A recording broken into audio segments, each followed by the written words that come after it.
सवालों का जवाब हमारे दो नेता अखिलेश यादव जी और राहुल गांधी जी देंगे और आपके सवालों की जानकारी पहले से ही नहीं है।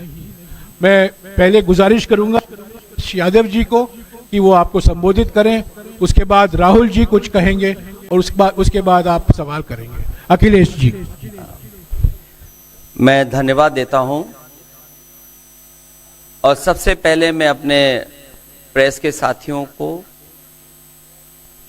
आपके माध्यम से पूरे देश और प्रदेशवासियों को मैं रामनवमी की बहुत बहुत बधाई और शुभकामनाएं देता हूं।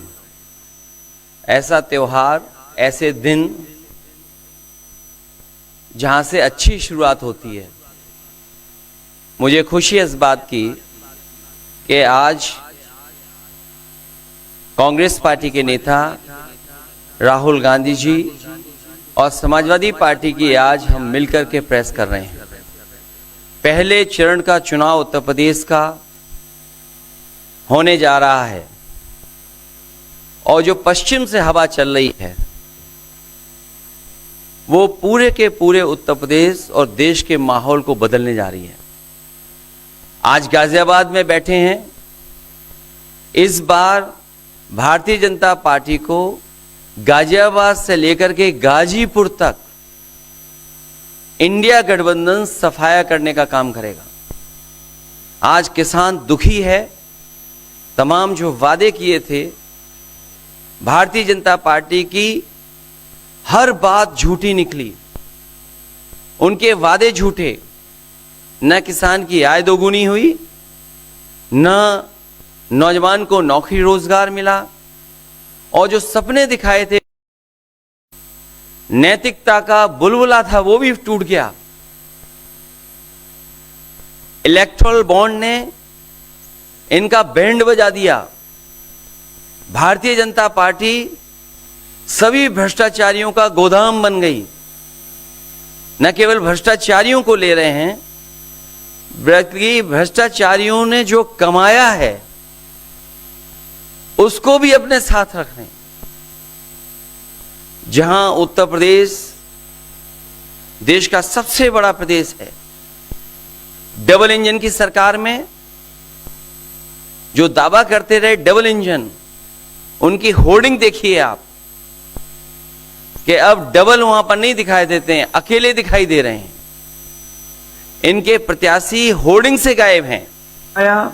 पेपर लीक के कारण और उसके मां बाप को अगर हम जोड़ लें तो ऐसे 60 लाख नौजवान हैं।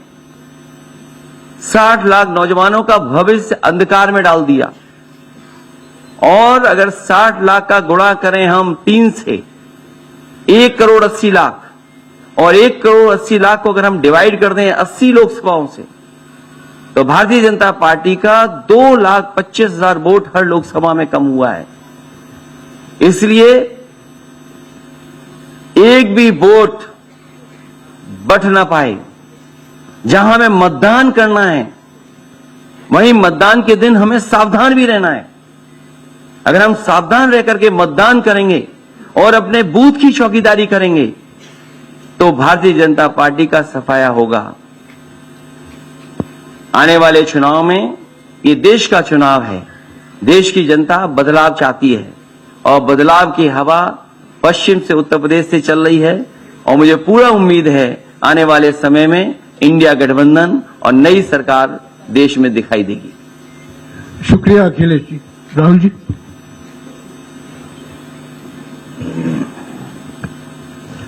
नमस्कार। रामनवमी की आप सबको, देश को बहुत बहुत शुभकामनाएं। ये चुनाव विचारधारा का चुनाव है। एक तरफ आरएसएस और बीजेपी जो संविधान है, लोकतांत्रिक सिस्टम है, उसको खत्म करने की कोशिश कर रही है, और दूसरी तरफ इंडिया गठबंधन कांग्रेस पार्टी संविधान को, लोकतंत्र को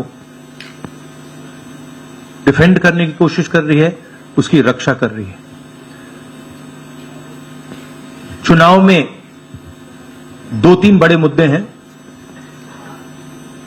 सबसे बड़ा बेरोजगारी, दूसरे नंबर पर महंगाई, भागीदारी। मगर बीजेपी 24 घंटा डिस्ट्रैक्शन करने में लगी रहती है। कभी प्रधानमंत्री समुद्र के नीचे चले जाते हैं, कभी आसमान में सी प्लेन पे चले जाते हैं, मगर जो मुद्दे हैं उनके बारे में ना प्रधानमंत्री ना बीजेपी बात करती है। कुछ दिन पहले प्रधानमंत्री ने एएनआई को बहुत लंबा इंटरव्यू दिया, स्क्रिप्टेड था मगर फ्लॉप शो था। प्रधानमंत्री जी ने उसमें इलेक्टोरल बॉन्ड्स समझाने की कोशिश की। प्रधानमंत्री जी कहते हैं कि इलेक्टोरल बॉन्ड्स का सिस्टम ट्रांसपेरेंसी के लिए लाया गया, राजनीति को साफ करने के लिए लाया गया। अगर यह सच है तो उस सिस्टम को सुप्रीम कोर्ट ने रद्द क्यों किया? और दूसरी बात, अगर आप ट्रांसपेरेंसी लाना चाहते थे तो जिन लोगों ने आपको पैसा दिया, बीजेपी को पैसा दिया, हजारों करोड़ रुपए दिए, उनका नाम आपने क्यों छुपाया था? और जिन तारीखों पे उन्होंने आपको पैसा दिया उसको आपने क्यों छुपाया था? पता लगता है हजारों करोड़ रुपए का कॉन्ट्रैक्ट किसी कंपनी को मिलता है, उसके एकदम बाद वो कंपनी बीजेपी को पैसा देती है।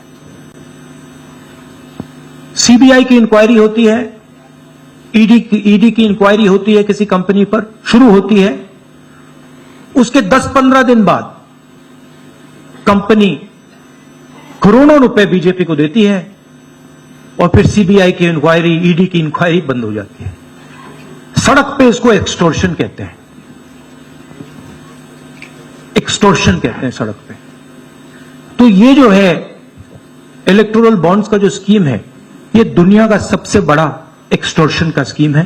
हिंदुस्तान के सारे बिजनेसमैन इस बात को समझते हैं, जानते हैं, और प्रधानमंत्री जितनी भी सफाई देना चाहें कोई फर्क नहीं पड़ने वाला है, क्योंकि पूरा देश जानता है कि प्रधानमंत्री भ्रष्टाचार के चैंपियन है। धन्यवाद। शुक्रिया राहुल जी। अच्छा, एक और बात, आपने जयराम जी आपने कहा कि जो भी आपको क्वेश्चंस पूछने हैं आप पूछेंगे और ये ओपन एंडेड प्रेस कॉन्फ्रेंस है। बट इसमें एक और बात, मुझे पहले ही 2-3 बीजेपी वाले क्वेश्चंस पता लग जाते हैं, तो वो तो गारंटी पूछे जाएंगे, तो उनके लिए मैं तैयार हूं। आजकल गारंटी का जमाना है राहुल जी। पहला सवाल महिकार सिंह जी, हिंदुस्तान हिंदी डेली से। माइक दीजिएगा।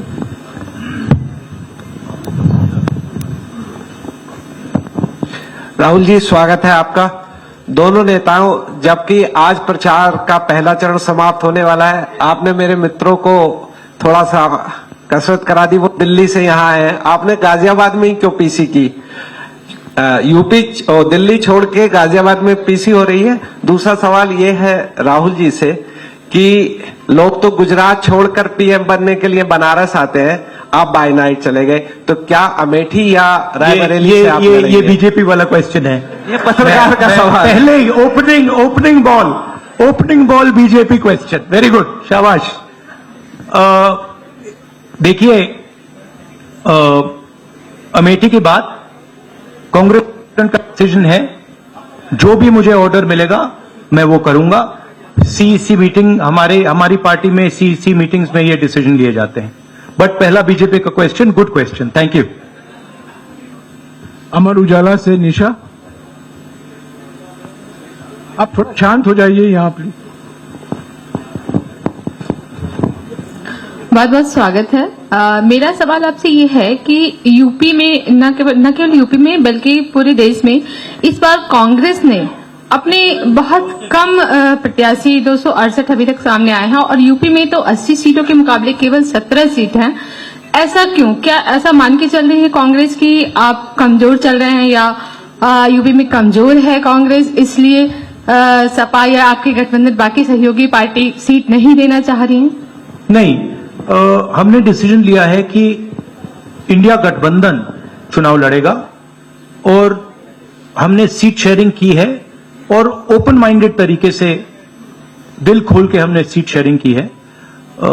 हम चाहते हैं कि थोड़ी सी हम फ्लेक्सिबिलिटी दिखाएं और ओपन माइंडेड तरीके से हम चुनाव लड़ें, इसीलिए हमने स्पेस हम अपने पार्टनर्स को दी है, पर इसका कोई कमजोरी का मतलब नहीं है। पीटीआई से अनवर। राहुल जी, मेरा सवाल आपसे है कि पिछले बार जो आप दोनों लोगों का गठबंधन था वो सफल नहीं हो सका उत्तर प्रदेश में। एक बार फिर आप लोग साथ आए हैं और प्रधानमंत्री ने पिछले दिनों कहा कि ये दो लड़कों की फ्लॉप फिल्म है जो इस बार भी फ्लॉप होगी। तो आगे आप क्या उम्मीद कर रहे हैं इस गठबंधन से? उत्तर प्रदेश में कितनी सफलता मिलेगी और कितनी सीटों की उम्मीद है इस बार आप लोगों को? देखिए, मैं सीट्स का प्रेडिक्शन तो नहीं करता हूं, जनरल बात कह सकता हूं कि बीजेपी को मुझे लग रहा था 15-20 दिन पहले कि 180 से 180 तक जाएंगे, अब मुझे लग रहा है 150 तक जाएंगे। हर स्टेट में हमें रिपोर्ट मिल रही है कि हमारा चुनाव इंप्रूव कर रहा है और अंडर करंट है। जहां तक गठबंधन की बात है, यूपी गठबंधन की बात है, बड़ा पावरफुल गठबंधन है और बहुत अच्छा परफॉर्मेंस होगा हमारा उत्तर प्रदेश में। दैनिक जागरण से आदित्य त्रिपाठी। आप दोनों का बहुत बहुत स्वागत है। मेरा प्रश्न यह है कि उत्तर प्रदेश में एनडीए गठबंधन रोकने के लिए आपकी क्या रणनीति है? सॉरी, क्या? उत्तर प्रदेश में एनडीए गठबंधन को रोकने के लिए आपकी क्या रणनीति आप दोनों लोगों की? उत्तर प्रदेश में नेशनल लेवल पे मैं आपको हमारा फाउंडेशन बता देता हूं और वही आइडियाज हम उत्तर प्रदेश में भी चलाएंगे। देखिए, पिछले 10 सालों में नरेंद्र मोदी जी ने नोटबंदी करके, गलत जीएसटी लागू करके और जो बड़े बड़े अरबपति हैं, अदानी जी हैं, उनका पूरा सपोर्ट करके जो रोजगार पैदा करने का सिस्टम था उसको उन्होंने कंप्लीटली खत्म कर दिया है। तो सबसे पहला काम जो रोजगार हिंदुस्तान के युवाओं को मिलना चाहिए उसको एक बार फिर स्ट्रेंथन करने का है। उसके लिए हमने अपने मैनिफेस्टो में 2-3 आइडियाज दिए हैं। एक आइडिया रेवोल्यूशनरी आइडिया है, राइट टू अप्रेंटिसशिप। तो जो अमीर घर के बच्चे होते हैं वो अप्रेंटिसशिप करते हैं, ट्रेनिंग मिलती है, पेड ट्रेनिंग होती है। तो हमने डिसाइड किया है कि हिंदुस्तान के उत्तर प्रदेश के सब ग्रेजुएट्स को, डिप्लोमा होल्डर्स को हम अप्रेंटिसशिप का अधिकार देंगे। जो भी अप्रेंटिसशिप करना चाहेगा उसको प्राइवेट सेक्टर में, पब्लिक सेक्टर में, सरकार में अधिकार मिलेगा, अप्रेंटिसशिप का अधिकार मिलेगा, ट्रेनिंग होगी और 1 लाख रुपए साल का, 8,500 रुपए महीने का उस युवा के बैंक अकाउंट में हम डालेंगे और ये करोड़ों युवाओं के लिए हम अधिकार दे रहे हैं। इससे एक ट्रेन्ड मैन पावर तैयार होगा, प्राइवेट कंपनीज को भी इसका फायदा होगा, सरकार को भी इसका फायदा होगा और एक प्रकार से युवाओं के लिए ये एक जॉब मार्केट में एंट्री का सिस्टम हो जाएगा। दूसरी चीज 30 लाख सरकारी रोजगार हैं जो नरेंद्र मोदी भर नहीं रहे हैं, वो वैकेंसीज हम युवाओं को देने जा रहे हैं। पेपर लीक की बात हुई है, उसके लिए हमने एक हम कानून बनाएंगे, उसको हम खत्म कर देंगे। तो ये बात हुई युवाओं की। एक और हमारा आइडिया, क्रांतिकारी आइडिया, और ये उत्तर प्रदेश की महिलाओं को बहुत फायदा मिलेगा इससे। हर गरीब परिवार की हम लिस्ट बनाएंगे और हर गरीब परिवार में से हम एक महिला को चुनेंगे और उसके बैंक अकाउंट में महीने के 8,500 रुपए, साल के 1 लाख रुपए सरकार हर महीने बैंक अकाउंट में डालने जा रही है। किसानों की बात, किसान सिर्फ 2 चीजें मांग रहा है। नरेंद्र मोदी से 10 साल मांगा, हमें सही दाम दिलवा दीजिए, और जैसे आपने 16 लाख करोड़ रुपए, मतलब 24 साल का मनरेगा आपने अदानी जैसे लोगों का माफ किया, वैसा ही आप हमारा भी माफ कर दीजिए। और नरेंद्र मोदी मना करते हैं, उन पर फायरिंग करवा देते हैं, उनको डरा देते हैं। तो हमने लीगल एमएसपी का निर्णय ले लिया है। हिंदुस्तान में पहली बार लीगली गारंटीड एमएसपी होगी और हम उनका, किसानों का कर्जा माफ करने जा रहे हैं। यही मेन मुद्दे हैं चुनाव में। बीजेपी का मैनिफेस्टो देखेंगे तो उसमें आपको उसका जो फाउंडेशन है, 2 चीजें हैं। एक कि वो शायद 10-15 साल बाद ओलंपिक गेम्स इंडिया लाएंगे, और दूसरा एक या 2 व्यक्तियों को वो चांद पे पहुंचा देंगे। तो ये बेसिकली चुनाव चल रहा है। शुक्रिया राहुल जी। अगले 3-4 सवाल आप कृपया अखिलेश जी से पूछेगा। ANI से शालिनी।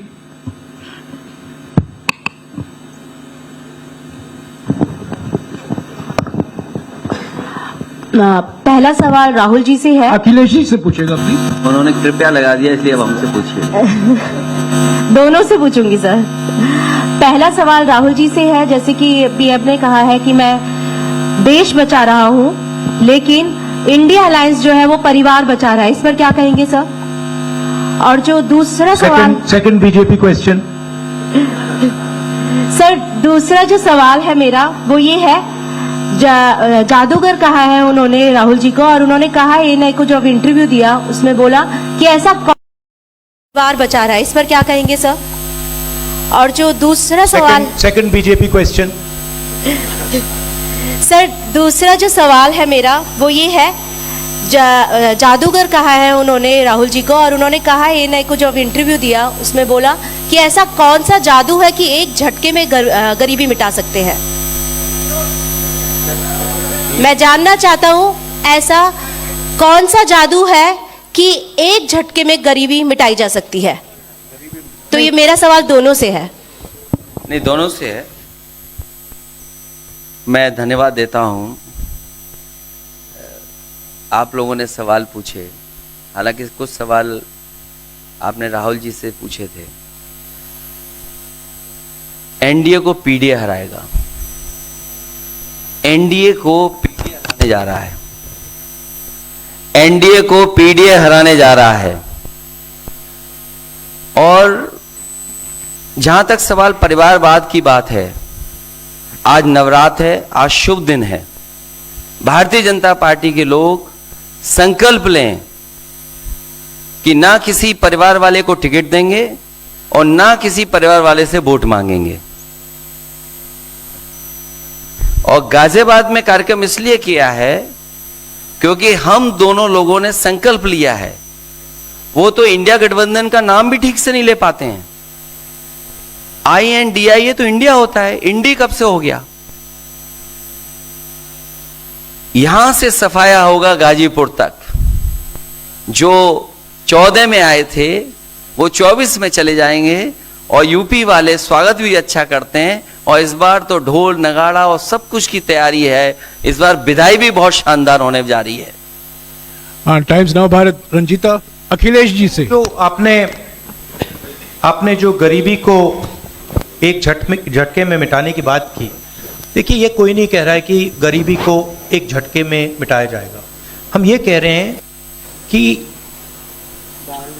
गरीबी को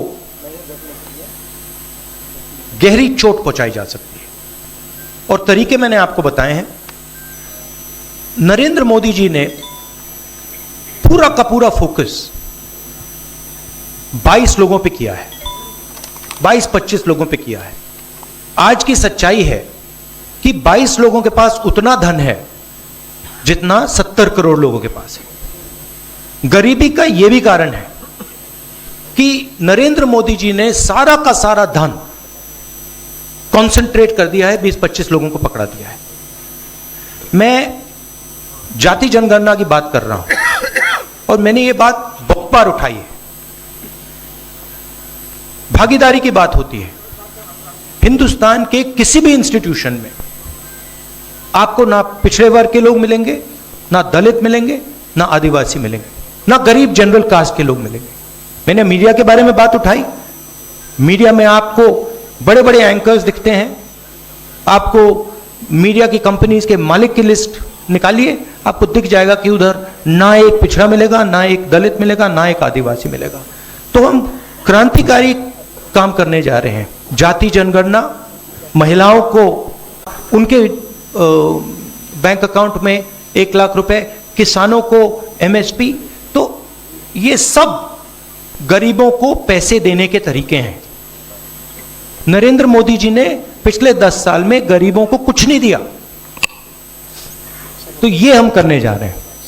हाँ रंजीता, अखिलेश जी से। हाँ, अखिलेश जी से ही सवाल है। राहुल जी ने अभी जितनी भी चीजें कही, अखिलेश जी से नहीं, मैं सवाल पहले जितनी भी चीजें कही वो तमाम चीजें कांग्रेस के घोषणा पत्र में है। क्या इंडिया गठबंधन का अपना कोई साझा जो है वो मैनिफेस्टो होगा? अखिलेश जी, क्या जो राहुल जी कह रहे हैं क्या वही तमाम चीजें सपा की भी है या सपा कुछ अलग भी घोषणाएं कर रही है चुनाव में?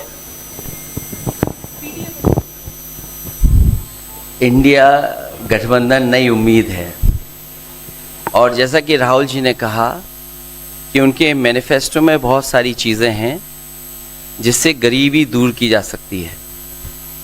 उसी से जोड़ करके मैं ये कहना चाहता हूँ कि जिस समय हमारा देश का किसान खुशहाल हो जाएगा, जिस दिन देश के किसान को अपनी लाभकारी मूल्य मिलने लगेगा फसल का, और मैं समझता हूँ जितने भी राजनीतिक दल हैं और खासकर जो इंडिया गठबंधन के साथी हैं वो ये बात कह रहे हैं कि हम एमएसपी की गारंटी देंगे या किसानों को लाभकारी मूल्य देंगे, और जिस दिन भारत सरकार किसानों की आय बढ़ा देगी, गरीबी दूर होना शुरू हो जाएगी।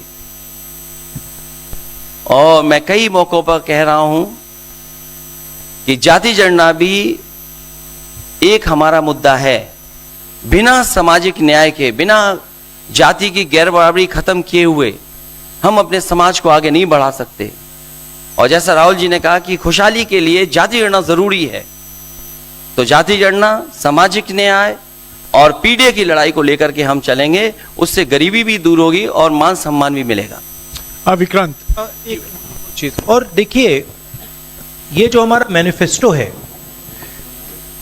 ये जरूर कांग्रेस पार्टी का मैनिफेस्टो है, मगर इसमें जो आइडियाज हैं वो इंडिया गठबंधन उनकी आइडियोलॉजी के आइडियाज हैं। और अगर समाजवादी पार्टी का कोई सजेशन हो या किसी और भी इंडिया गठबंधन की पार्टी का सजेशन हो, उसको हम सब ऑन बोर्ड करेंगे। तो हमारा मतलब जॉइंटली काम होता है। हम बातचीत करके, कंसल्ट करके काम करते हैं और फ्लेक्सिबिलिटी दिखाते हैं। और हम लोग G20 की तरह नहीं है, केवल 2 का चलता हो, बाकी सब 0 हो।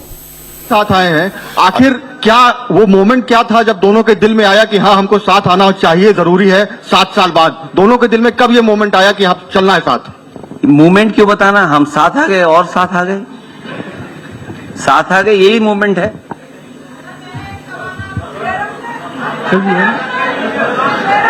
साथियों,